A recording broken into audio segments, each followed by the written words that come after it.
안녕하세요. 30대 초반의 평범한 인생을 살아온 여자입니다. 제 삶은 딱 3개월을 제외하고는 아주 완벽한데요. 그 3개월이 아주 강렬한 지옥이어서 이렇게 사연을 적게 되었답니다. 소름 끼치는 공포 사연이니 손에 땀을 쥐고 들어주시기 바랍니다. 지극히 평범한 저는 30살의 부자 남편을 만나게 되었습니다. 저보다 2살 많았던 남편은 저의 뭐가 좋았는지 모르겠지만 한 달을 넘게 따라다니며 열렬히 구애를 했답니다. 그래서 저는 남편에게 마음이 넘어가게 되었고 6개월 동안 행복한 연애를 했어요. 그러자 남편은 뭐가 그리 급했는지 결혼하자고 청혼을 수십 번을 해주었습니다. 너무 급한 감이 있어서 더 길게 연애를 하고 결정하겠다고 했는데 결혼하자는 말을 하도 많이 해서 저도 모르게 또 넘어가고 말았어요. 예비시댁은 돌아가신 시아버지가 물려주신 큰 재산으로 첨당동의 대저택에서 지내고 있었어요. 남편과 시어머니 둘이서 지내기에 엄청 고아할 정도로 큰 집이었죠. 대문을 지나 마당을 걸어가는데 축구를 할 만큼 넓은 데다 예쁜 꽃들이 빼곡히 심어져 있어서 꽃집에 온 게 아닐까 싶은 생각이 들었답니다. 이윽고 현관문을 열고 남편과 집안에 들어가 예비 시어머니를 처음 뵙게 되었습니다. 네가 미정이냐? 네, 어머님. 안녕하세요. 처음 뵙겠습니다. 처음 보고 끝났으면 좋겠구나. 네? 그게 무슨 말씀이세요? 오늘만 보고 그만 보면 좋겠다는 소리다. 대짜니 너 대학도 그저 그런 데 나오고 집안 형편도 좋지 않다면서? 보아하니 이쁘지 않은 얼굴 하나로 돈 많은 남자 제대로 꼬셔서 팔 잡히려는 거 아니야? 내 말이 맞지? 어머님, 그럴 리가요.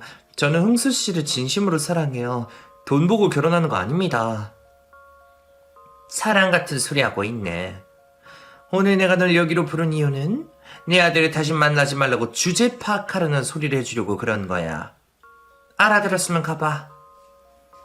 시댁에 발을 딛자마자 이런 수모를 당한 저는 가슴에 상처를 심하게 받아서 그대로 나와버렸어요. 그러자 남편은 저를 따라 나와 무릎을 꿇고 사과했습니다. 미정아, 미안해. 우리 엄마에게 가족이라고는 나뿐이어서 저렇게 유난이신 거야. 내가 잘 설득하면 금세 허락하실 거라고. 그러니까 나만 믿고 기다려주라. 난 진짜 너 없으면 못 살아. 나도 오빠를 사랑해. 없으면 못 살 만큼. 하지만 어머님이 저렇게 날 싫어하시는데 어떻게 한 식구가 되겠어. 걱정하지 마, 미정아. 내가 무슨 수를 써서라도 너랑 결혼할 거니까 무조건 날 믿어줘. 저는 시어머니의 하대와 무시에도 불구하고 남편과 헤어지고 싶은 마음이 들지 않아서 기다려주기로 했답니다. 그렇게 일주일 동안 남편이 어떻게 했는지 모르겠지만 시어머니가 저를 허락하셨답니다. 갑자기 저에게 친근하고 상냥하게 대해주시는데 조금 불편하더라고요. 여하튼 남편과 결혼만 하면 좋았으니 지난 일은 다 잊고 잘 지내보기로 결심했답니다. 상견례장에서 이야기가 잘 되어가고 있는데 시어머니가 예상치 못한 말씀을 시작하셨어요. 저는 혼수고 이해 다니고 다 필요 없습니다. 다만 애들이 저랑 몇 년 같이 살았으면 좋겠네요. 맨입으로 같이 살자는 거 아닙니다. 나중에 분가할 때가 되면 제가 신혼집과 혼수 다 해주겠습니다. 제 딸을 시집살이 시키겠다는 말씀이신가요? 예, 미정아. 사전에 얘기된 거니? 아니요. 그럴 리가요. 어머님, 갑자기 시집살이라니 무슨 말씀이세요? 전에 한 번도 그런 말씀 없으셨잖아요. 나도 처음엔 같이 살 생각이 없었는데 아무래도 네가 우리 집안 사람이 되려면 교육을 배워야 할 것 같더라. 신부 수업 받는다고 생각하고 몇 년만 같이 살면 되니까 걱정 말아라. 나도 아들 며느리랑 오래 살고 싶은 생각은 추호도 없다고. 제 남편도 그 자리에서 처음 같이 살겠다는 말씀을 들어서 몹시 당황했습니다. 이미 신혼집에 계약금을 걸어놓은 상황이라 그냥 분가해서 살겠다고 전해드렸는데 시어머니가 위약금을 물어줄 테니 걱정 말고 시집으로 들어와서 같이 살자고 하더군요. 상견례 자리에서 오래 생각하고 말할 상황이 아니어서 저는 시집살이를 해보겠다고 대답하게 되었고 결혼식 후 으리으리한 시댁에 들어가서 지내게 되었습니다. 저는 직장 생활을 하고 있어 아침과 밤에만 잠깐 시어머니를 상대하면 될 거라 생각하고 있었는데 시어머니가 느닷없이 직장을 관두라고 하시더군요. 세아가 신분 수업을 받을 애가 왜 직장을 다니니? 오늘부로 회사 정리하도록 해라. 네? 어머님, 그건 말씀하신 적 없으시잖아요. 그리고 회사는 저에게 큰 자부심이라 쉽게 그만둘 수 없습니다. 참, 그깟 월급쟁이 하면서 무슨 자부심? 내 아들이 사업해서 한 달에 얼마를 버는지 몰라? 잔말 말고 회사 관둬라. 조용히 살림하고 내조나란 말이야. 저는 잠시 고민을 해봤는데 시집살이 하는 동안만이라도 휴직을 하고 시어머니께 교육을 받아야 미움을 덜 받을 것 같아 바로 회사에 휴직계를 냈어요. 그렇게 시작된 시집살이는 무척 힘들었습니다. 엄청나게 큰 집을 혼자 청소하고 빨래하고 관리하는 게 여간 힘든 게 아니더라고요. 시어머니는 웬만한 옷은 손빨래를 시키셨고 반팔 티셔츠까지 다림질을 시키셨습니다. 또 청결이 가장 중요하다며 이불 빨래를 사흘에 한 번씩 시키셨는데 그것 또한 세탁기를 쓰지 못하게 하시고 발로 밟아서 빨게 하셨어요.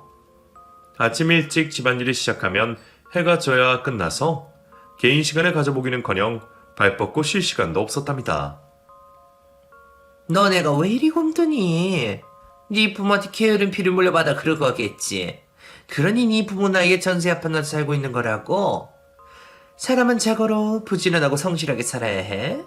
그래야 짐승처럼 살지 않고 사람 고실할 수 있는 거라고. 어머님, 저희 부모님 힘들게 고생하시면서 저 키우셨어요. 매일 새벽부터 나가서 늦게까지 일하셨다고요. 게으른 모습을 단 한 번도 본 적이 없어요. 그렇게 부지런한데 또 전세 아파트에 사는 거 보니 그게 무식한 모양이구나? 무식하면 손발이 고생이라는 말 들어봤지? 네 부모가 딱 그래 보인다? 어머님, 저를 뭐라 하신 건 이해하고 넘어가겠지만 저희 부모님을 욕하는 건 기분이 불쾌합니다. 앞으로는 부모님 흉을 보시지 말아주세요. 참, 꼭 못 배운 것들이 부모 욕을 보면 불건하더라? 왜? 내가 천국을 찔러서 기분이 언짢으냐? 그렇게 나랑 사는 게 싫으면 나가도 된다? 말릴 사람 없으니까 힘들면 이혼하고 잘난 네 부모랑 알콩달콩 개고생하면서 살아라? 어머님, 제가 왜 이혼을 해요? 이제 결혼한 지 일주일밖에 지나지 않았다고요. 일주일이건 1년이건 난 아무런 상관없다. 내 아들이 너랑 결혼하겠다고 하도 난리를 치는 바람에 억지로 받아준 거라고. 이혼하고 더 잘난 여자를 만나는 건 일도 아니니까 언제나 나가고 싶으면 말만 해라. 절대 그런 일 없을 겁니다. 어머님, 전 누구보다 흥수 씨를 사랑한다고요. 그래? 그럼 한번 버텨보든가. 시어머니는 매일 말도 안 되는 양의 집안일을 저에게 시키셨습니다. 기강을 잡는 걸 넘어서서 저를 내쫓으려고 눈에 불을 켜고 괴롭혔답니다. 하지만 저는 시어머니의 저희를 알고 있어 몇 년만 참고 나면 본가에서 남편과 행복하게 살 거라는 확신을 가지고 꿋꿋이 버텼어요. 끝없이 일을 시키셨지만 억지로 웃으며 집안일을 이어나갔습니다. 그렇게 시집살이가 힘들긴 했지만 한 달 만에 모든 게 적응되어서 시어머니가 시키는 일은 척척 잘 해냈어요. 그런데 얼마 뒤부터 생각지도 못한 큰 사건이 찾아왔습니다. 시어머니가 대문 앞에 있는 우편함에서 저에게 온 편지가 있다며 전해주셨는데 뭔가 하고 뜯어보았더니 누군지 모르는 남자가 보내는 구애 편지였습니다. 편지 내용은 저를 오래전부터 알고 있는 누군가이고 아직도 저를 사랑하고 있으니 나중에 만나자는 말도 안 되는 편지였답니다. 소설하시게 놀란 저는 당장 편지를 찢어버렸는데 시어머니가 바로 주워들어서 편지를 읽으셨어요. 뭐야 이거? 너 설마 바람 피웠니? 이제 보니 얼굴값 하는 년이었구나. 어머님, 아니에요. 이 편지를 준 사람이 누군지도 모르겠고 바람을 피운 적은 더더욱 없습니다. 어머님도 아시다시피 저는 매일 시댁에만 붙어있잖아요. 또 모르지? 야밤에 몰래 나가서 외간 남자를 만나고 들어온지 말이야. 빨리 이실 짓고 해라. 샤츠에서 광명 찾고 내 아들한테 고백하고 이혼하고 나가라고. 잘못한 게 있어야 자수를 하든가 하죠. 이 편지는 누가 장난을 쳤든가 저를 괴롭히려고 한 짓일 거예요. 너 말하는 게 왜 그러니? 날 보는 눈빛이 왜 그러는 거야? 설마 내가 한 짓이라고 생각하는 거냐?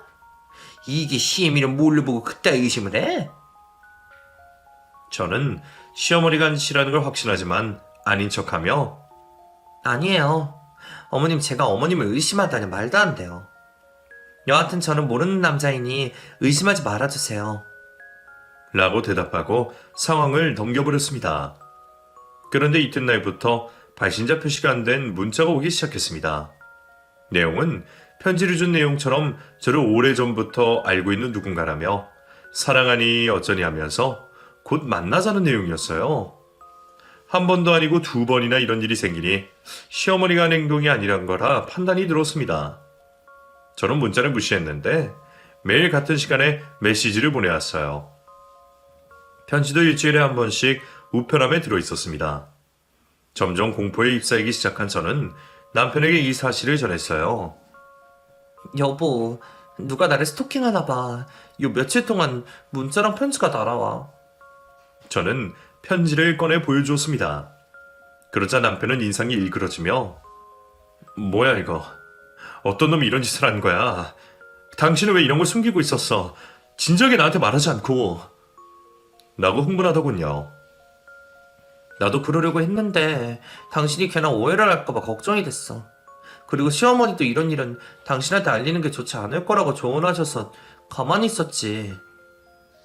이 사람아, 내가 당신을 외워야겠어. 당신이 어디 바람 피울 사람이야? 여하튼 이제라도 알게 됐으니 가만히 있으면 안 되겠어. 경찰서로 찾아가 보자. 그래서 남편의 손을 잡고 경찰서를 찾아가 편지와 문자를 보여주며 신고를 접수하려 했습니다. 그런데 경찰관이 기대를 하지 말라고 일렀어요. 이런 경우에는 범인을 잡는다 해도 처벌이 어렵습니다. 협박을 하는 것도 아니라 단순한 연애 편지잖아요. 네? 모르는 사람이 이렇게 괴롭히는데 처벌이 어렵다고요? 이건 어민의 스토킹이라고요. 우리나라 법이 그래요. 스토킹을 당하더라도 신체 피해가 없으면 잡아놔도 판사들이 풀어준다고요. 어쨌든 신고 접수가 되었으니까 어떤 놈인지 조사해보도록 하겠습니다. 저와 남편은 어이없는 대답을 듣고 돌아왔습니다. 스토커의 편지와 문자는 계속해서 왔고 저는 손발에 떨며 공포 속에서 살았어요. 경찰서에 추가로 증거를 전해주었는데 편지에 지문도 없고 문자도 해외 사이트에서 보내온 거라며 잡기 어렵다는 말만 했답니다. 경찰들은 제가 당하고 있는 일이 별거 아닌 것처럼 말하며 그냥 잊어버리라고 아무렇지 않게 말하더라고요. 저는 공포를 지워버리려고 전화번호를 바꿔버리고 우편함도 절대 열지 않았습니다. 그런데 꼭 시어머니가 편지를 저에게 건네주며 한 소리씩 하셨답니다. 예, 너 이게 몇 번째야? 스토킹이고 뭐고 다 헛소리고 진짜 이 편지 주인공이랑 바람이라도 피우고 있는 거 아니야? 그러지 않고서야 매일같이 이렇게 편지가 날라오겠어? 그리고 너 핸드폰 번호 바뀌었는데도 문자가 온다며 이 정도는 바람이 확실한 것 같다고. 솔직히 말해봐. 어머님, 그럴 리가요. 절대 아니에요. 제가 매일 겁에 질려 있는 거 안 보이세요? 저 정말 누군지 모른다고요. 너 지금 연기하는 거지. 내가 보기엔 네가 여기저기 흘리고 다녀서 이런 일이 생긴 것 같은데 말이야. 너 내 아들 만나기 전에 몇 명이나 사귀었니? 솔직히 말해봐봐. 어머님, 제가 과거에 남자를 사귄 적이 있긴 하지만 그렇게 흘리고 다니거나 가볍게 남자를 만난 적이 없습니다. 괜한 오해하지 말아주세요. 오해인지 진짜인지는 두고 봐야 알지. 넌 내가 지켜보고 있으니까 말이야. 꼬리가 길면 밟힐 거라고. 만약 내 예상대로 바람을 피우는 거라면 바로 아웃이야. 내 말 알아들었어? 시어머니는 끝까지 저를 의심하고 계셨습니다. 제가 아무리 아니라고 하소연을 해봐도 절대 믿어주지 않았답니다. 그래서 전 시집살이 하랴 스토커의 괴롭힘을 당하랴 몸과 정신이 온전치가 않았어요. 결혼한 지 2달 만에 녹초가 되어버렸죠. 너무 지쳐버린 저는 모처럼 친구들과 수다를 떨려고 집안일을 끝내고 시어머니의 허락을 받고 나서 외출을 했답니다. 그런데 집 앞에서부터 친구들과 약속한 장소까지 누군가가 저를 따라오는 게 느껴졌어요. 피해망상인가 싶어 뒤를 돌아 자주 확인해 봤는데 한 남자가 저를 미행하는 게 분명하더라고요. 그래서 경찰에 신고해서 이 사실을 알렸는데 이미 스토커는 사라진 후였기 때문에 경찰관은 신고 신청만 받고 돌아갔답니다. 하지만 그 남자를 잡는 건 하늘의 별따기였어요. CCTV로 분명히 저를 쫓아오는 남자를 포착하긴 했는데 경찰관이 말하기를 그냥 자기 갈 길을 가는 사람 같다며 괜히 엄한 사람을 범죄자 취급하면 안 된다고 하더라고요. 너무 화가 난 저는 경찰서에서 무슨 경찰이 있다이냐고 소리를 고래고래 질렀습니다. 하지만 확실한 피해가 있어야만 처벌이 가능하다고 하니 별 수 없이 경찰서에서 나와버렸네요. 시댁으로 돌아가 남편과 시어머니에게 이 사실을 알렸더니 남편은 불같이 화를 냈는데 시어머니는 되려 바람 피우고 와서 괜히 헛소리하는 게 아니냐며 또다시 제 속을 긁으셨습니다. 어머님, 아니라고요. 제가 몇 번을 말씀드려야 잘 믿겠어요.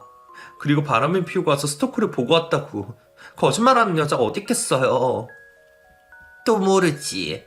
찔린 게 있으니까 괜히 쉬워하는 걸지도. 난 내 아들과 다르다. 끝까지 널 의심할 거라고. 엄마, 이 사람이 얼마나 괴로워하고 있는지 알면서 아직도 바람 타령이에요? 제발 이 사람 좀 믿어줘요. 믿는 도끼에 발등 찍힐 수도 있다. 너도 얘 너무 믿지 마라. 편지와 문자도 진짜 만나는 남자가 보낼지도 모른다고. 도대체가 시어머니는 제가 얼마나 더 공포에 질려야 상황을 받아들일지 모르겠더군요. 그리고 며칠 뒤 혼자 장을 보러 나왔는데 이번에도 누군가 제 뒤를 미행하는 기분이 들었습니다. 저는 일부러 걸음을 천천히 걸으며 그 자식을 잡을 생각이었죠. 힐끔힐끔 뒤를 돌아보며 남자의 얼굴을 살펴봤는데 지난번에 쫓아오던 남자와 동일 인물이었습니다. 저는 손에 땀을 쥐고 시장 안에 들어섰고 자연스럽게 이것저것 장을 보며 기회를 노렸어요.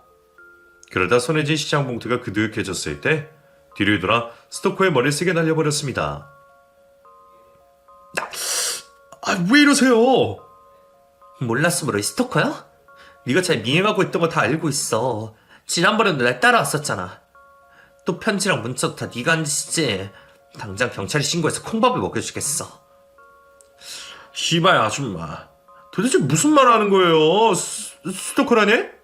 내가 왜 아줌마를 미행한단 말입니까? 오리발 내밀지 마. 모두 네가 한 짓이잖아. 너 도대체 누구야? 누군데 날 공포에 몰아넣냐고. 이 아줌마 정신병자인가 보네. 이봐요 아줌마, 난 당신이 누군지 모른다고요. 그럼 스토커가 스토커라고 말하겠니? 지금 경찰 불렀으니까 나머지 경찰서 가서 말해, 이 나쁜 놈아. 진짜 억울해 죽겠네. 동네 사람들, 이 정신 나간 여자 좀 알려줘요. 멀쩡한 사람을 스토커로 만드네요. 하지만 시장 사람들은 모여들어서 구경만 할 뿐 아무런 말도 하지 않았습니다. 이윽고 경찰관 2명이 저와 스토커를 경찰차에 태우고 경찰서를 향했어요. 그런데 조사를 하던 경찰관이 저에게 스토커를 사과를 하라고 하더군요. 이봐요 아주머니, 이분은 멀쩡한 분이에요. 이 동네 사는 주민이라고요. 이 동네 주민이면 스토킹을 못하는 법이 있나요? 지난번에 날 쫓던 남자가 이 사람이 맞아요. 편지랑 문자도 분명... 아니에요. 지난번 CCTV 영상을 대조해봤는데 저는 다른 사람입니다. 또 편지랑 문자는 누가 보냈는지 증거가 남아있지 않다고 했잖아요. 아주머니 지금 괜한 사람에게 모함을 한 겁니다. 그럴 리가 없어. 아저씨, 내 눈을 보고 말해봐요. 진짜 아저씨가 나 스토킹한 거 아니에요? 안 했어요. 저 처자시키는 몸이라고요. 남의 여자를 스토킹하는 미친 짓을 왜 합니까? 남자 얼굴을 자세히 보니 지난번 저를 쫓던 남자가 아닌 것 같았습니다. 제가 제대로 미쳐서 이 같은 짓을 저지른 거라 판단이 들어서 고개 숙여 사과의 말을 전했어요. 남자는 저를 무고죄로 고소하겠다고 생단일을 쳤는데 경찰관들이 겨우 말려서 상황이 종료되었습니다. 그렇게 시댁에 늦게 들어가자 시어머니가 눈을 흘기며 화를 내셨어요. 너 바른 대로 말해라. 어디 갔다 오는 길이야? 시장을 보러 갔냐니 3시간 만에 집에 기어들어와? 어머님, 그게 사정이 있었어요. 정말 죄송합니다. 사정? 바람 피우고 오는 게 너의 사정이냐? 누구랑 만나고 온 것인지 바른 대로 말해. 만나긴 누굴 만나요? 어머님, 저 방금 경찰서에 다녀오는 길이에요. 스토커인 줄 알고 잡았는데 엄한 사람을 잡긴 했지만 당연히 스토커가 없으니 스토커가 잡힐 리가 있겠냐? 이제 그만 쇼 그만하고 바람 피우는 거 인정해라. 다 인정하고 내 아들이랑 헤어져. 어머님, 언제까지 저 의심할지 모르겠는데 저는 절대 흥수 씨하고 이혼하지 않을 겁니다. 내가 이혼을 시키면 되지? 네가 바람 피우는 증거만 잡으면 된다고. 시어머니는 시종일관 저를 바람난 여자로 치부하며 꼭 증거를 잡겠다고 으름장을 놓았습니다. 며칠 동안 편지와 문자가 잠잠한가 싶었는데 잊을만 하니까 다시 시작되더군요. 저는 내성이 생겨서 그런지 그냥 무시하고 아무렇지 않게 집안일을 했답니다. 시어머니는 여전히 저를 소처럼 부려먹으며 사사건건 시비를 거셨어요. 너 요즘도 문자랑 편지가 오는데 별일이가 없다? 마치 기다렸다는 듯한 표정인 것 같네. 혹시 비밀리에 만나고 있는 거 아니냐? 어머님, 아니거든요. 편지랑 문자를 하도 많이 받아서 적응이 됐나 봐요. 뭐 하는 놈인지 모르지만 나중에 꼭 벌받게 해줄 겁니다. 어머님, 시키신 일 다 했으니까 저 좀 나갔다 올게요. 일주일 내내 일만 했더니 바람도 쐬야 할 것 같아요. 바람을 쐬러 가는 거냐? 피우러 가는 거냐? 시어머니의 시비도 하도 많이 들어서 그런지 한기로 흘러버리더라고요. 저는 바람을 쐬러 호수공원으로 나가서 실컷 바람을 쏘이고 있었습니다. 그런데 이번에도 누군가 제 뒤를 쫓고 있는 게 느껴졌어요. 저는 구두를 신고 온 걸 확인하고 이걸로 스토커의 정강이를 걷어차서 도망가지 못하게 할 마음을 먹었습니다. 이윽고 제 뒤를 쫓던 스토커가 거리를 좁히며 따라와서 뒤를 돌아있는 힘껏 뾰족 구두로 정강이를 걷어차 버렸어요. 아줌마 왜 그래요? 뭐야, 지난번에 시장에서 본 그 아저씨잖아. 아저씨, 진짜 내 스토커예요? 그게 무슨 말입니까? 저는 그냥 공원에 산책 나왔다고요. 스토커는 말도 안 된다고요. 저쪽에 제 아내랑 딸애도 있단 말입니다. 아줌마는 무슨 악인지 모르겠다고요. 그렇게 제 뒤를 왜 졸졸 따라다녀서 의심받을 행동을 해요. 앞으로는 절 마주치면 멀찌감치 떨어지세요.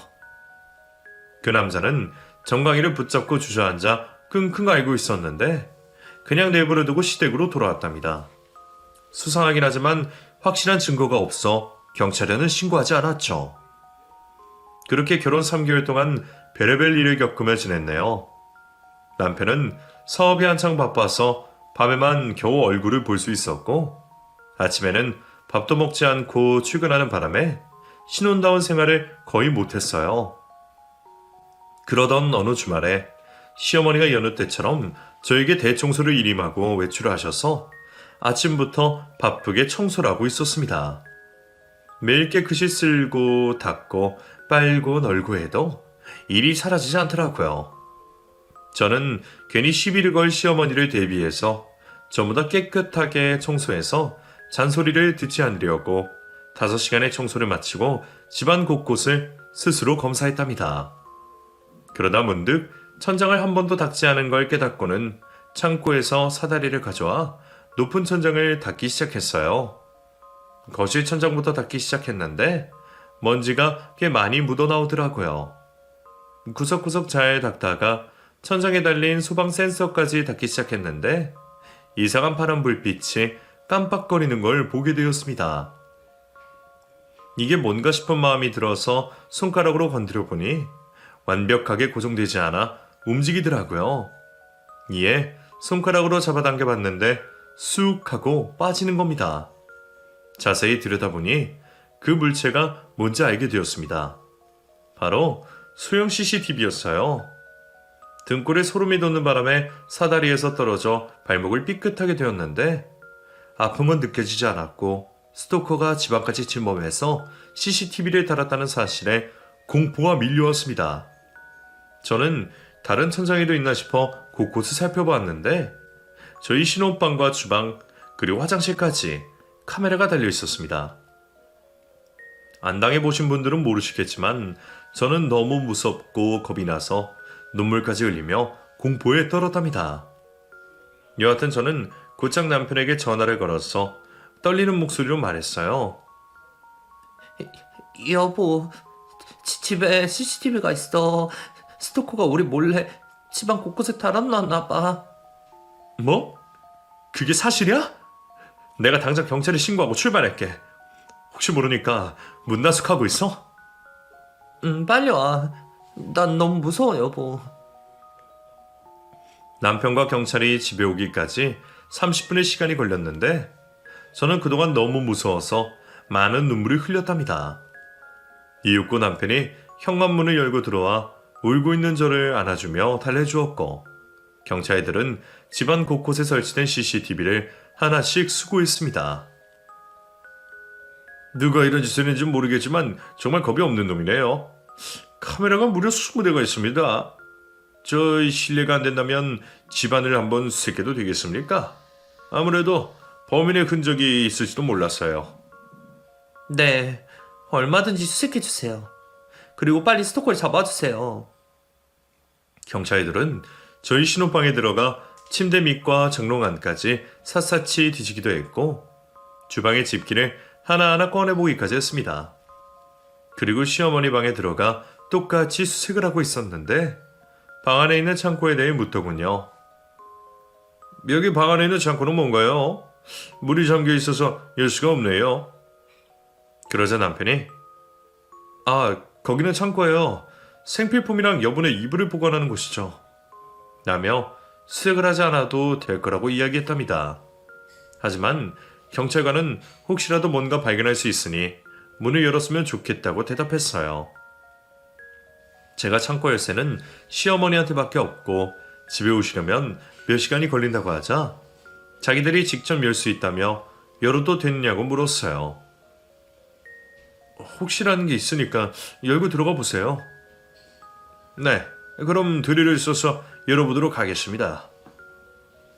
잉잉 소리를 내며 시어머니 방 안에 있던 창고 문고리를 떼어내더니 경찰이 문을 열었습니다. 박 형사님, 이것 좀 보세요. 여기 CCTV 모니터가 있습니다. 카메라 개수대로 20대의 모니터가 있다고요? 뭐야, 진짜네? 여기 장비가 다 갖춰져 있구만. 스토커가 아니라 집주인이 달아놓은 CCTV였어. 저와 남편은 그 말을 듣고 시어머니 방으로 달려가서 창고를 확인했습니다. 제 눈앞에 펼쳐진 모니터들과 최첨단 장비들이 소름 끼치게 만들더군요. 그동안 시어머니가 저의 일거수일투족을 영상으로 보고 들으며 지내고 있었던 겁니다. 너무 황당해서 입을 벌리고 놀란 얼굴을 하고 있는데 형사 하나가 이번에는 또 무언가를 발견했다며 호들갑을 떨었네요. 이거 좀 보세요. 편지입니다. 그동안 피해자분이 구애 편지를 받았던 것과 일치해요. 그럼 저희 시어머니가 스토커 짓을 했다는 거예요? 이거 확신할 수 없지만 거의 그렇다고 봐야 할 것 같습니다. 시어머니는 언제쯤 오시죠? 곧 돌아오실 겁니다. 호랑이도 제 말하면 나타난다더니 제 대답이 끝나자마자 현관문을 열고 시어머니가 들어오셨습니다. 그리고 난리난 집안을 보며 화를 내시고 사람들이 몰려있는 당신의 방으로 들어오셨어요. 이게 다 뭐야? 당신은 뭔데 내 방이랑 창고랑 멋대로 들어온 거야? 저희는 신고를 받고 왔습니다. 집안에 스토커가 카메라를 설치했다는 신고를 받았어요. 그런데 지금 보니 여사님께서 설치하신 건가 봐요. 네, 맞아요. 세상이 워낙 흉흉해서 내가 설치해둔 겁니다. 하나도 놀라지 않은 시어머니에게 제가 말했습니다. 어머님, 그동안 어머님이 저한테 스토커짓 하신 거죠? 집안 구석구석에 설치된 CCTV는 물론이고 여기 있는 편지까지 증거가 넘치도록 있네요. 그러자 시어머니는 참, 이렇게 된 거 말을 안 할 수가 없겠구나. 맞다. 그동안 편지랑 문자 내가 한 짓이다. 라고 당당하게 말씀하셨습니다. 왜요? 왜 이런 짓을 벌인 거예요? 도대체 뭐 때문에 절 못 살게 군 거냐고요? 몰라서 묻니? 너같이 별 볼 일 없는 애가 잘난 내 아들하고 결혼하는 게 내켰을 것 같아? 이쁘장한 얼굴만 믿고 나대는 것 같아서 뒤를 캐버리고 수를 쓴 거다. 내가 문자나 편지를 보내면 네가 어떤 남자에게 전화를 걸고 만나게 될 거라 확신했지. CCTV는 네가 다른 남자와 통화하는 걸 잡으려고 24시간 돌리고 있었던 거다. 그래서 안방이고 화장실이고 다 설치를 하는 거지. 뭐라고요? 저를 그동안 먹고 자고 심지어 싸는 것까지 다 관찰하셨다고요? 어머님, 정말 무서운 분이시네요. 그럼 저를 미행한 남자도 어머님이 고용한 사람이었나요? 맞아. 네가 시장에서 장바구니로 때리고 공원에서 정가량에 찬 남자. 내가 고용한 신문센터 직원이야. 난 네가 분명히 다른 남자를 만나고 있으리라 믿어서 미행을 붙인 거다. 그런데 아쉽게도 바람 피우는 현장을 잡지 못했지. 저는 소름이 끼쳐서 머리를 쥐어뜯고 시어머니를 노려보았습니다. 어머님, 진짜 무서운 분이네요. 그러니까 제가 바람 피운다고 절실하게 믿고 있는 거예요. 그래서 현장을 잡고 흥수 씨랑 이혼시키려고요. 세상에서 사람이 제일 무섭다더니 그 말이 정답이었네. 전 어머님이 저를 단순히 싫어하는 줄 알았는데 이렇게까지 경악스럽게 절 괴롭힐 거라고는 상상도 못했네요. 괴롭히다니. 나 친구를 잡으려고 했을 뿐이야? 네가 바람을 피우고 있다는 걸 확신하고 있거든. 도대체 얼마나 아니라고 해명해야 제 말을 믿겠어요. 믿다니? 누굴?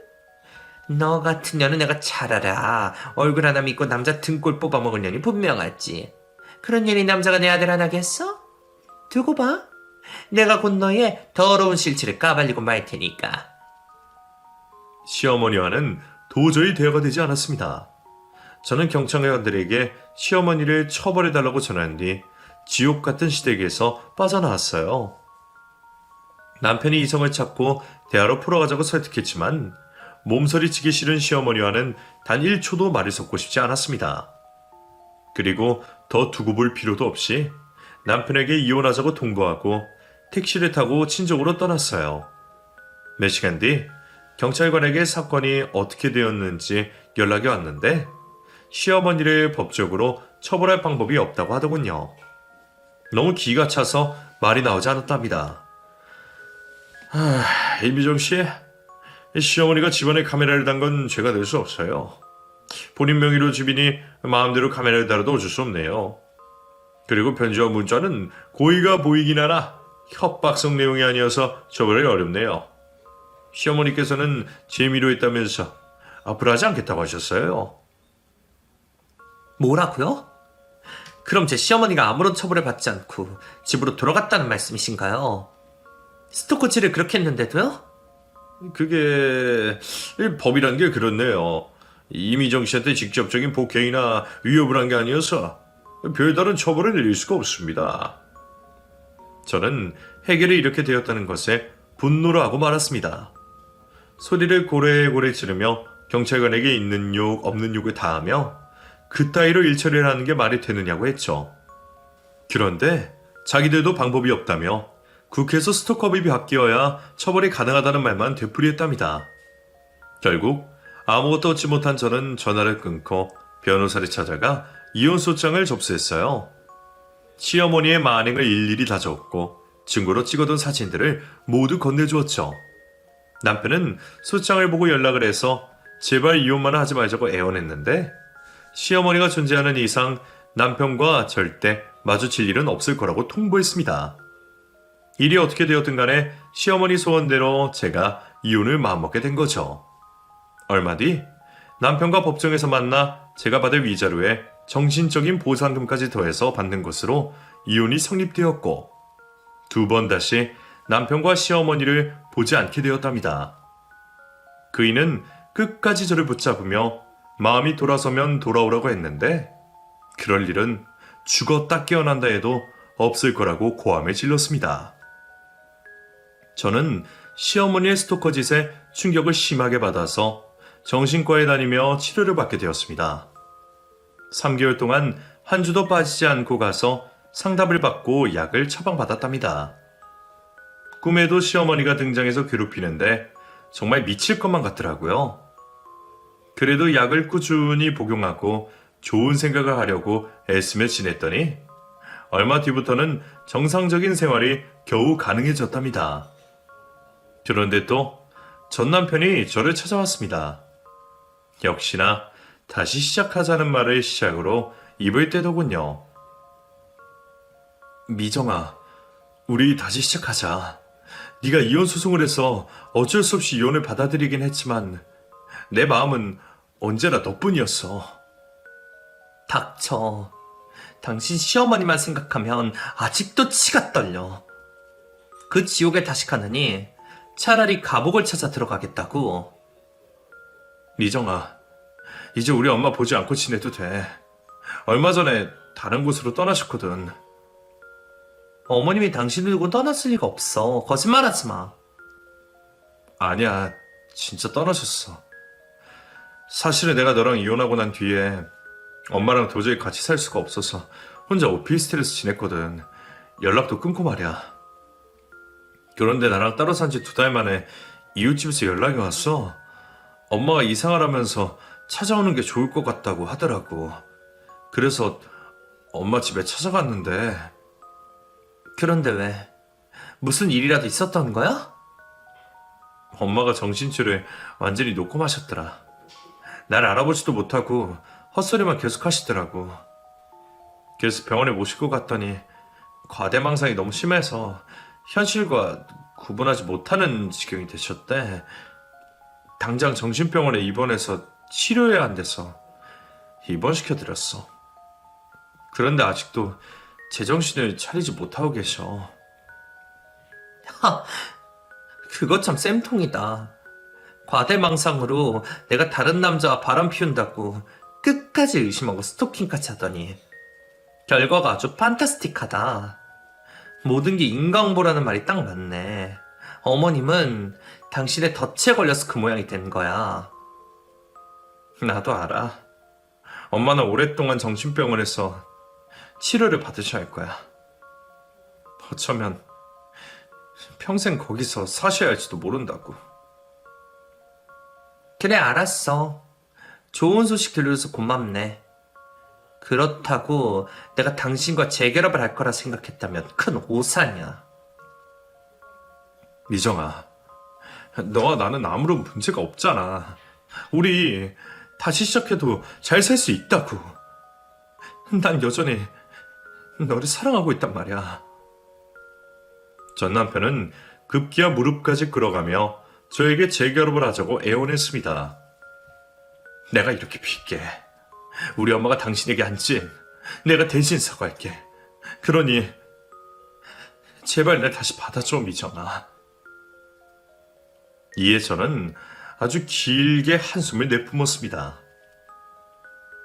흠수씨, 그거 알아? 당신 얼굴을 보면 시어머니가 떠올라. 그 지옥이 재생된다고. 처음부터 당신하고 엮이지 않았더라면 지금 내가 정신과를 다니며 치료할 일은 없었을 거야. 무슨 말인지 알아들었으면 그만 돌아가. 그리고 다신 날 찾아오지 마.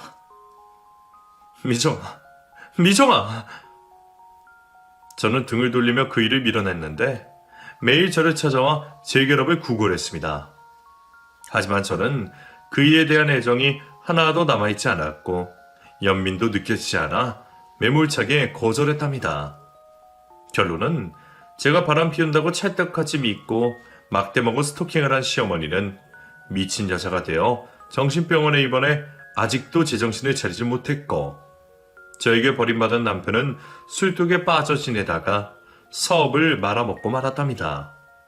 그이는 모든 걸 정리하고 돌아가신 시아버지 묘수가 있는 시골에 내려가 조용히 지내고 있어요. 그리고 저는 지옥 같던 시어머니를 완전히 잊지는 못했지만 발버둥을 치며 공포를 잊고 있답니다. 시어머니와 함께 살았던 3개월이 제 평생의 좋은 기억들을 모두 망쳐버려서 힘든 시간을 오랫동안 보냈죠. 그러다 친구의 소개로 남자를 만나게 되었는데 저를 꽤 마음에 들어하고 좋은 사람인 것 같아 교제를 시작했습니다. 다행히 남자친구의 어머니는 저를 예뻐해 주시고 귀하게 대해주셔서 이전 시어머니의 공포는 되살아나진 않을 것 같네요. 그래도 결혼은 아직 고민이 된답니다. 지금 제 이야기를 듣는 며느님들은 짧게는 3년, 길게는 30년의 시부모님을 마주하고 지내셨을 텐데 저는 3개월 만에 다 때려치우고 도망 나왔네요. 이런 저에게 왜 못 참았느냐고 말씀하시지 마시고 제 입장에 서서 생각을 한번 해주시기 바랍니다. 저는 이만 줄이고 물러가겠습니다. 부디 저처럼 무서운 일을 겪지 않으시고 행복하게 지내셨으면 좋겠네요. 그럼 모두 안녕히 계세요.